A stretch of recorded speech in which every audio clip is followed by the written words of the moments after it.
پھر دعا کا ایک پروٹوکول ہے. جامع ترمذی میں حدیث ہے, نبی الاسلام بیٹھے تھے, سیدنا ابوبکر سیدنا عمر بیٹھے تھے, ایک شخص آیا, اس نے نماز پڑھی اور ڈائریکٹ اللہ سے مانگنا شروع کر دیا. نبی الاسلام نے فرمایا سائل نے جلدی کی. پھر ایک اور شخص آیا, اس نے نماز پڑھی, اللہ کی حمد کی, پھر دروشی پڑھا, تو آپ نے فرمایا سل تعطا, مانگ تجھے دیا جائے گا, مانگ تجھے دیا جائے گا. اور دوسرے بندے کو آپ نے بلا کے کہا کہ جب دعا کرو پہلے اللہ کی حمد کرو, پھر دروشی پڑھو, پھر اللہ سے مانگو. اور نماز میں دیکھیں پہلے ہم اللہ کی حمد کرتے ہیں, التحیات للہ والصلوات والطیبات, پھر سلام عرض کرتے ہیں, اس کے بعد دروشی پڑھتے ہیں, اور اینڈ پہ دعا. یہ پروٹوکول ہے دعا کا, یہ طریقہ ہے دعا کرنے کا. آپ نے دعا اس طریقے سے اللہ کے حضور پیش کرنی ہے تو دعائیں اللہ تعالیٰ قبول فرمانے والا ہے. اور بعض اوقات انسان یہ چاہتا ہے کہ جو میں مانگ رہا ہوں نا یہی مجھے مل جائے. یہ سب سے بڑی انسان کی کمزوری ہے. میں اپنی زندگی میں کئی ایسی دعائیں جانتا ہوں جو میں آج کہتا ہوں کہ شکر ہے وہ قبول نہیں ہوئی, اور اس وقت اگر آپ مجھے پوچھتے تو میں کہتا کہ میری زندگی کی سب سے بڑی خواہش یہ ہے. میں نے خلاف کعبہ 2002 میں پکڑ کے دعا کی تھی کہ اے اللہ مجھے بریلوی مارنا, بجائے یہ کہنے کے کہ مسلمان مارنا. میں ایک فرقے کے لیے دعا کر رہا تھا. شکر ہے یا اللہ قبول نہیں کی تھی, تیری مہربانی. آندہ بھی کوئی دعا قبول نہ آئے, اسی میں بہتری ہے جو قرآن میں ہے نا. جس چیز سے تم کراہت محسوس کر رہے ہوتے ہو عین ممکن ہے اس میں تمہارے لیے خیر چھپی بھی ہو. اللہ جانتا ہے, تم نہیں جانتے. بعض اوقات انسان کسی چیز میں کراہت محسوس کر رہا ہے, اس میں خیر چھپی ہوئی ہے, اور جس چیز کو محبت کی نظر سے دیکھ رہا ہے اس میں اس کے لیے شر چھپا ہوا ہے. اس کو ڈاکٹر ذاکر نائک نے بڑی مثال پیاری دی تھی کہ آپ کا امریکہ میں کوئی بزنس ہو اور آپ نے فلائٹ سے پہنچنا ہو, میٹنگ ہو آپ کی, اور وہ میٹنگ آپ اٹینڈ کریں تو آپ کو کروڑوں کا بزنس ملنے والا ہے, اور اگر رہ جائے تو آپ کا اتنا نقصان ہو جائے گا سارے بزنس مین کے لیے. آپ جیسے ہی ٹریفک کے لیٹ ہونے کی وجہ سے ایئرپورٹ پہنچے اور آپ کو پتا چلے کہ وہ جہاز اڑ گیا ہے جس میں آپ نے جانا تھا, تو آپ کہیں گے میری زندگی کی سب سے بری خبر تھی جو میں نے سنی. اور اسی گاڑی میں واپس آتے ہوئے آپ کو خبر ملے کہ وہ جہاز کریش کر گیا, تو آپ کہیں گے وہ میری زندگی کی سب سے بہترین خبر تھی جو میں نے اس وقت سنی تھی, شکر ہے میں نہیں بیٹھا اس میں. ایک ہی خبر تھوڑی دیر پہلے زندگی کی بدترین خبر تھی, اور اگلے لمحے وہ سب سے اچھی. اچھا, اس چیز کو اللہ نے قرآن میں حضرت موسیٰ اور خضر کے واقعے میں سمجھایا, جس میں وہ ایک بچے کی گردن مروڑ دیتے ہیں. وہ یہ نہیں ہے کہ یہاں کو پیر بچوں کی گردنیں مروڑیں گے, وہ فرشتہ تھا, وہ حضرت اسرائیل والا کام کر رہا تھا, اس کو اللہ تعالیٰ نے اتنی عمر بچے کو دینی تھی. لیکن اس کے جواب میں انہوں نے کیا کہا کہ تمہارے رب نے ارادہ کیا کہ اس سے بہتر اولاد انہیں دے, کیونکہ اس اولاد نے ذلیل کروانا تھا ماں باپ کو.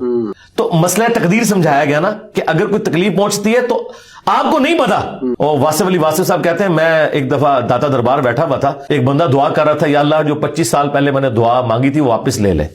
یہی وہ ریپیٹ کر رہا تھا. تو میں نے اسے بعد میں پوچھا کہ یہ آپ کیا بات کر رہے ہیں, تو کہنے لگا میری بیٹیاں ہی تھیں, ساری اچھی نکلی ہیں, لیکن میری تسلی نہیں ہوتی تھی. 25 سال پہلے میں نے ایک بیٹا مانگا رو رو کے, کتنی منتوں سے مرادوں سے, اور وہ چرس اور ہیروئن کے نشے میں پڑ گیا, تو گھر کا سارا سامان اس نے بیچ دیا.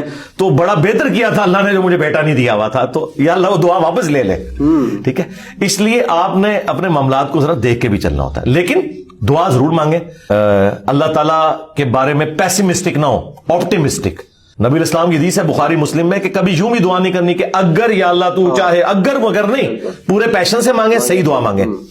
اور مسلم شریف میں حدیث ہے نبی الاسلام کے ایک صحابی اتنے بیمار ہوئے کہ وہ ہڈیوں کا پنجر بن گئے. نبی الاسلام ان کی عادت کرنے گئے. آپ نے کہا کہ تو اللہ سے کیا مانگتا ہے یہ جو تیری حالت ہوئی ہوئی ہے؟ تو انہوں نے کہا یا رسول اللہ میں اللہ سے ایک ہی دعا مانگتا ہوں کہ اے اللہ جو تو نے مجھے آخرت میں عذاب دینا ہے نا دنیا میں دے لے. نبی الاسلام نے کہا سبحان اللہ, اللہ پاک ہے, یہ تو نے کیا عقیدہ بنایا ہوا ہے. یعنی حضور جب حیران ہوتے تھے نا تو یعنی غلطیوں سے پاک تو اللہ ہی ہے, یہ کہتے تھے. وہ تیرے اندر سکت ہے کہ تو دنیا میں بھی اللہ کا عذاب برداشت کر سکے, اور تجھے تو چاہیے تھا تو کہتا اللہم ربنا آتینا فی الدنیا حسنہ وفی الآخرۃ حسنۃ وقینا عذاب النار. اے اللہ مجھے دنیا میں بھی بھلائیاں عطا فرما, آخرت میں بھی بھلائیاں عطا فرما, اور آخرت کی سب سے بڑی بھلائی مجھے دے, وقینا عذاب النار, جہنم کی آگ سے بچا لے. تو نبی الاسلام نے کہا یہ پڑھ. اس نے پڑھنا شروع کیا. صحابہ کرام کہتے ہیں کچھ دنوں بعد وہ ایسے ہو گیا جیسے مردہ زندہ ہو جاتا ہے, بالکل ٹھیک ہو گیا. ٹھیک ہے, تو اندازہ کریں کہ بعض اوقات ہماری اپنی مس ہینڈلنگ ہوتی ہے. پھر نبی الاسلام نے کچھ ہمیں راستہ بھی بتایا ہے. بخاری مسلم میں حدیث ہے جس کی خواہش ہو کہ اس کی عمر دراز ہو جائے اور اس کے رزق میں برکت ہو.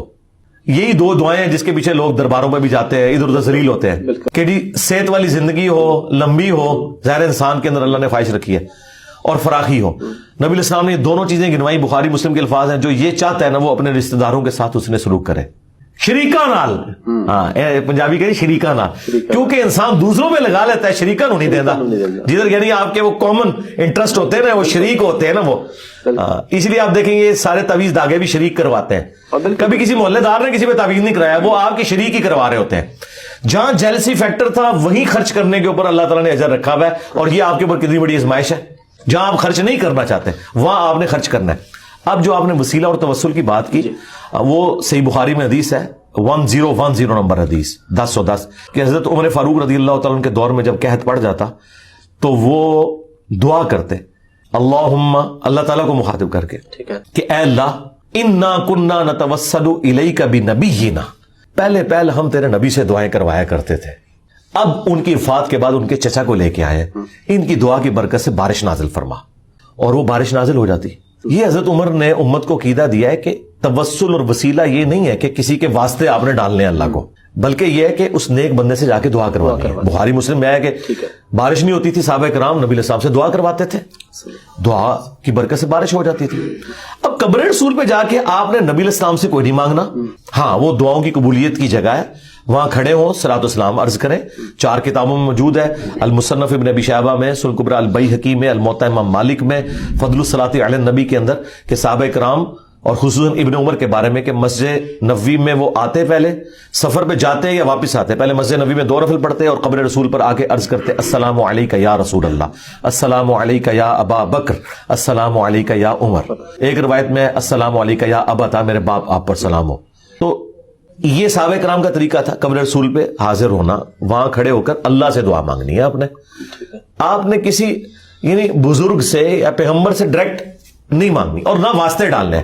دیکھیں قرآن میں 40 کے قریب دعائیں آئی ہیں, سب ربنا کے ساتھ ہیں, کوئی وسیلے واسطے نہیں ہے اس میں. مجھے نہیں سمجھ آتی آپ وسیلے واسطے سے بھی آگے جا کے ڈائریکٹ بزرگوں کو پکارتے ہیں, یا علی مدد کہتے ہیں, یا شیخ عبد القادر جیلانی مدد کہتے ہیں. ان سے پوچھو کہ اللہ کے بندو, کیا مولا علی علیہ السلام نے کسی کا واسطہ ڈال کے کبھی دعا کی ہے یا اسے پکارا ہے؟ شیعہ کی جو سب سے اتھینٹک کتاب ہے نا مولا علی کے خطبات, نہج البلاغہ, اس میں ایک خطبہ موجود ہے. اپنے بیٹے کو انہوں نے کچھ نصیحتیں کی ہیں.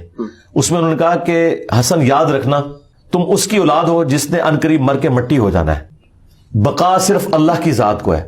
حسن جب بھی تجھے مصیبت اور پریشانی ہو صرف اسی کو پکارنا, اور اے میرے بیٹے حسن یاد رکھنا اللہ کی بارگاہ وہ ہے جس میں اس نے اپنے لیے کوئی دربان بھی مقرر نہیں کیا, تم ڈائریکٹ اللہ سے مانگو. اب مجھے بتائیں اگر یا علی مدد کا عقیدہ ہوتا تو سب سے پہلے وہ اپنے بیٹے کو سکھاتے, حسن ابن علی کو. اگر حسن ابن علی کو یا علی مدد کا عقیدہ نہیں سکھایا گیا تو باقی تو شاہی کوئی نہیں. پھر یہ سارے انہوں نے گھڑے ہوئے عقیدے. ہاں آپ یہ کہہ سکتے ہیں اے اللہ جو تجھے اپنے نبیوں سے, ان کے اہل البیت سے, ان کے صحابہ سے محبت ہے, میں